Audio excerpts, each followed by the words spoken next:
Good morning. We are gonna make pancakes this morning. It's a really easy recipe and I've already pre-measured my ingredients.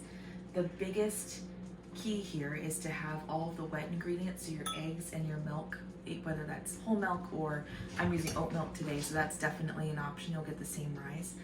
But as long as it's room temperature, so set it out for a couple hours prior, you'll get a thicker, more fluffy pancake because it won't have to fight with the heat in the pan. So these are all my dry ingredients. Another big key here is I like to use a hefty pinch of nutmeg. I'm gonna go ahead and mix the dry ingredients together so that way I don't end up over mixing the pancake later on. When you have a dough mix that has lots of baking powder, if you over mix it, it tends to get a little tough. So that's the case with biscuits and scones. And I'm gonna scramble my eggs.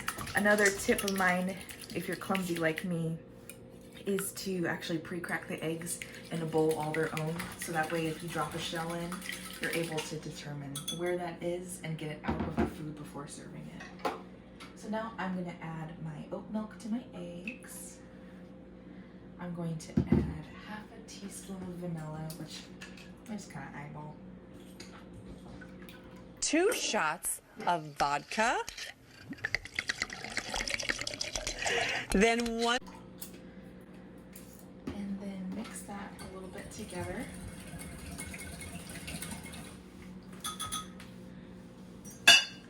Add it to my dry mix here. And using a rubber spatula, I'm gonna work around the sides of the bowl first, kind of trying to incorporate. I don't wanna overmix these together, and if you have lumps in here, that's perfectly fine. They normally sort themselves out in the end, but I've done my fair share of overmixing doughs like this, and it comes out as a tough pancake, and that's not entirely what you want. Mix it and mix it and mix it and mix it. Alrighty, that looks pretty good to me. I have been heating up my cast iron pan over here. It has about 1.5 tablespoons of butter, and we are operating at about medium-high heat. So I'm turning it up a bit to what's considered number 7 on our stove. I was keeping it low so the butter didn't brown too much. So now I'm going to give that just a couple quick seconds. You want the pan to be hot, and the great thing about cast iron is it holds its heat and it'll cook evenly. And the size of the pancake is totally up to you. I like to spread it around just a little bit because I'm looking for that perfect circle pancake thing, but that doesn't look like it's gonna happen today.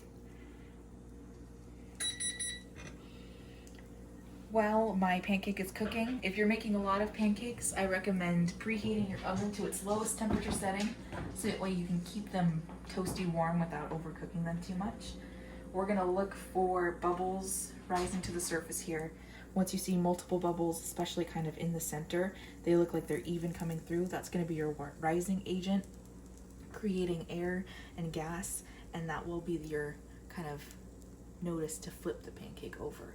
All right, we are getting some really nice bubbles here. You can see a really big one there happening around the outside, and it is smelling like we're getting a toasty pancake. So I'm gonna go ahead and add just a couple bits of more butter prior to flipping it over. The pancake is going to be absorbing a lot of the fat right now, so we want to make sure that evenly we're getting like your non-stick across the pan, and you know, you can't really go wrong with having more butter. Slowly pick up. Flip it, flip it, flip it. And you can already see we have a really fluffy pancake happening, which is the great thing about this recipe in particular, is that I can use just about any milk to make this happen. Oat milk is great. The only reason I'm using oat milk today is because our milk container was like this low from a cake that I baked the other week. So, all right, not even a couple of seconds have passed. We already have a toasty bottom on our pancake. I'm gonna transfer it to our lovely plate over here. And of course, we are gonna add another little pat of butter. You're gonna add your maple syrup or whatever you like. I hope to get to doing like a strawberry jam recipe at some point, so that would be a really great addition. And basically breakfast is made.